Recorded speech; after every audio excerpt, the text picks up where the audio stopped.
I just tried to turn the volume up, but it's just us. But I mean, does that affect the recording volume? No, it does not. Okay. Well, I mean, I'm with you. I would have done that. What about when you pull up to the ATM? Do you ever do you like turn your radio down? To any turn, any stoplight, any stop sign, I turn the radio down. It's easier to see. Oh my God, that's hysterical. You're taking it to a new level. Mm-hmm. Sean makes fun of me for that one. I'm sure. Yeah. Fish in a barrel. I don't know why. I just do it. Okay. Yeah. I like that. Yeah. Speaking of quirky things, I'm sitting here today with ripped pants. I was contemplating saying that on here, but we're just keeping it real. I'm fine with it. We ripped our pants today, okay. And that's how this Friday is going to start. That's exactly right. Good morning. Good morning. Good morning to your pants. They're not on screen, which is great. They're not. What a blessing. Yeah.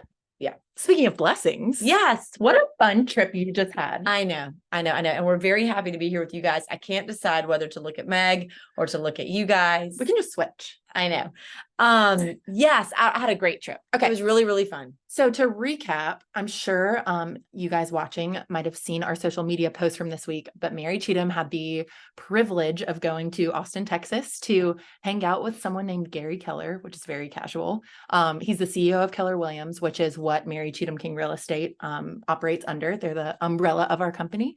And we're going to hear a little bit about it today and some things that you learned and you think other people might love to hear too. Yeah, it was really fun. I mean, it's so fun. You know, people ask us why we're affiliated with Keller Williams because, you know, we have this kind of boutique firm, but we're affiliated with Keller Williams because, you know, they just offer so much training and support. And I love the fact that I can go to these different conferences and plug in with people who have teams that are similar to ours in places really all over the world, definitely all over the country. And so it's so much fun. I've gotten to know folks over the years who have teams that are, maybe not similar to ours in every way, but similar in size, or they have a great idea, something that I want to learn about and implement, or it's just so much fun. So that was really the best part of the conference. It was really cool to get to be on stage with Gary and get to be interviewed and that kind of thing. It was such an honor. I know. Absolutely. I wished everybody could have been there. Our whole team, that would have been really fun. We were there in spirit and we watched via, thank you, Jeff Bolduc and everyone else who FaceTimed us. We were able to be there. Yes, Carriata. We were able to be there in spirit. I know. Yes, that was awesome. So will you just give us a rundown? Like, what did you talk about? What did he ask you about? So what they do that's really smart is they have people who are doing something well, get up on stage and kind of help teach other agents about doing it. And so what I talked about really was how we stay in touch with our clients and just how we try and make sure that we are sharing with our community, kind of what's happening here locally, what's happening in the market, and just really about the importance of authenticity and of really, I think the first few years I went to these conferences, I was like, oh, okay, I want to do this like this and this like this, but it wasn't me and it wasn't us. Yeah. And so I think that what I've learned is that you can be the most effective and it's the simplest and the most, I don't know, it's warm and it's true when you just be who you are and you strive to bring value to people. And I think when you do that, that's really something that translates across any business and any industry and even into your personal life. Yeah, I think that's so true. We were talking about it earlier, but of course, our passion is real estate and helping clients and everything. And in addition to that, it's shining a light on our community and the place we live and all the people that live within it. So I think it's so much more than real estate, and conferences that you go to like this and the people you meet there and talk to help solidify that. I think that's really cool. Yeah, it is. And it's always fun just to get a fresh perspective on things. Absolutely. So I know you had a lot of like breakout sessions and sessions. Is that I did? What do you call them? Yeah, breakout sessions. Okay. Yeah. So I got to go to some really cool things. And so like there were a few speakers that I heard. I know, and I could go on and on, but I'm trying to think of just a few quick things I could share. Great. Some things that might translate to you guys. So one of the things, I don't know if y'all have heard of this new movie. It's an Aaron Sorkin movie called Molly's Game that's coming out. I love Molly's Game. You've seen it? It's already out. Oh, I haven't seen it. Oh, I've seen it flying a couple times. I live under a rock. Oh, it's a great one. Molly Bloom was there. She spoke. What? Yes, at the CEO Summit thing. So I went to this little add-on thing at the beginning that was like a smaller group of people that have teams, and she spoke. Amazing. And so it was so interesting. What I learned from her, y'all, if you haven't, I mean, she was this woman, I think she's from the Midwest. I mean, this super smart and warm and really inspiring. And she started running these really high stakes poker games. Yeah. She started out as a bartender for some of them. And then she was like, wait a minute, I could do this. I mean, what? So it was all about creating experience and connection with these people who were her players. And ultimately she lost everything. And they tried to say to her, you know, if you'll just give up some of these people, if you'll give a scoop on some of these high powered people who are at your games, then we'll let you off. And she refused to do it because that was not Her character. exactly. And so anyway, that's the background. But what she talked about, and I wrote it down, I want to make sure I didn't forget. She talked about a phrase called effective presence, which is basically kind of what your emotional footprint is. So it's like when you come into a room or when you're in a conversation or when you're, you know, what is the emotional footprint that you leave? And it makes you really think about, you know, like think about the people that you know, at work or at church or personally or professionally, whatever it might be, where, you know, they come into a room or they're part of a conversation and it makes it so much easier or it makes it so much harder. Oh, I never knew there was a term to this. Yes, your effective presence. I mean, I don't know. I'm sure there's a million ways to express it, but I thought that was so fascinating. And that also shows too, I'm sure she touched on this, but like how powerful you are without even knowing it. Every That's single right. person. Every person. When you walk into a That's room, your exactly energy right. affects everyone else in some way, whether it's positive or negative. And I assume she talked about the positive side. Yes, she did. That's She awesome. did. So effective presence.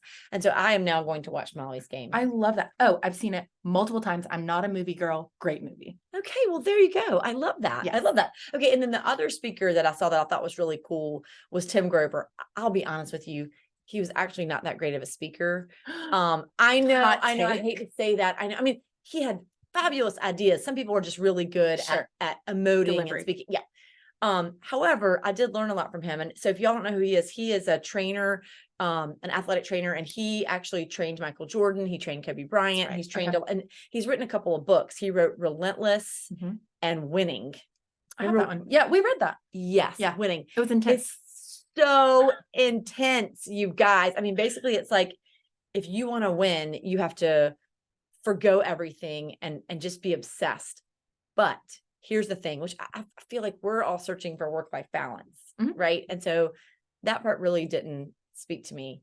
However, one of my big takeaways was thinking about being obsessed with whatever it is that you're doing. So being intensely focused or obsessed with whatever it is. So in other words, when you're with your spouse, being obsessed with that. And when you're with your kids and when you're at work and when you're just really being where you are and not being singularly obsessed with work to the detriment of everything else in your life, but being obsessed with what is it that you're focused on at that time and really making sure that you're present for it to the point of obsession.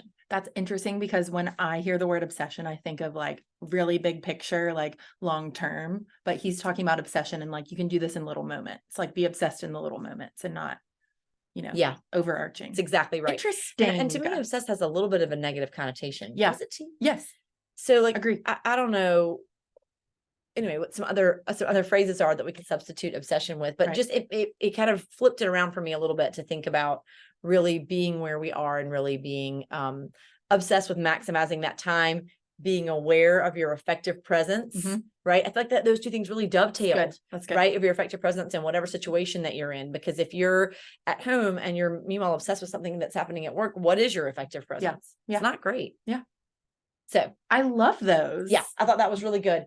And then I'm trying to think, I think that overall, my other big takeaway was just something that I touched on a few minutes ago, which was just that it's really fun to learn from other people. And it's really fun, I think, to learn and realize that I think when you're operating as yourself and when you're not trying to do something that you're not trying to be something that you're not, things just come really easily. So figuring out what is your zone that you're happy in, what are your gifts, what are the ways that you like to communicate, whether it's business or personal or whatever that is. I don't know. It just really got me thinking about that. I like that. You mean like in the work setting or in general? I think in general. Cool. I think in general, but I think particularly in the work setting, I think that's something that we think about in our personal lives and we don't think about it as it relates to work. But I think if you can think about it that way, I think it's, I don't know, it's just really, I feel like that I kind of have always thought that there's a cookie cutter right way and wrong way to do things. I don't know. Does that come from me being like a type A loser personality? You know what I'm saying? Yeah, You're like, well, I don't want to do it wrong. Right. But it was very freeing to be like, well, you're not doing it wrong. You're just doing it your way. Yeah. And when you take a step back and like actually look at the process and, can see yourself doing it, you're able to see, if you're doing it the cookie cutter way, it's probably not flowing like it should. That's exactly right. If you're doing it your way, it happens and faster. the joy that you find in it is probably not there. So Yeah. I don't know. I guess I just think, for me, instead of, I guess, going to these conferences so often, it's about how can I learn their system and just plug it into what I'm doing. And this was not about that this time. Does that make sense? Yes. This was more about how are they getting the results that they're getting? How are they better serving their clients by playing to their strengths or playing to who they really are? And how can we make sure we're doing the same thing? That's good. I love that. Yeah. That makes it me was really happy. good. I feel like I just learned a lot. Well, great. So thank you for that. Great. I know this is really fun to be able to kind of talk about it and reflect. I Yeah. think, so often we go to stuff and then you come home and you really don't take a minute. Yeah. What does Jordan call it? Your bookshelf library? I mean, what does he call it? Yes. What does he It's like when you come home from something and you take copious notes and then you just put them throw right them on in a a bookshelf. Right. We'll think of it at like 2 a.m. Jordan, tell us. Okay. Yeah. That was amazing. I'm so glad you had a great time, and I'm so glad you're back. Thank you. Selfishly. Thank you. I'm very glad to be back. Yay. Very glad to be back. So, I guess we'll wrap it up with our final question. Yeah. Do you have something that's saving your life right now? I think that what's saving my life is just being back at home. You know what? I mean, I think there's so much joy in going and being outside of your comfort zone specifically, and in learning and growing. And then it's just so fun to come home.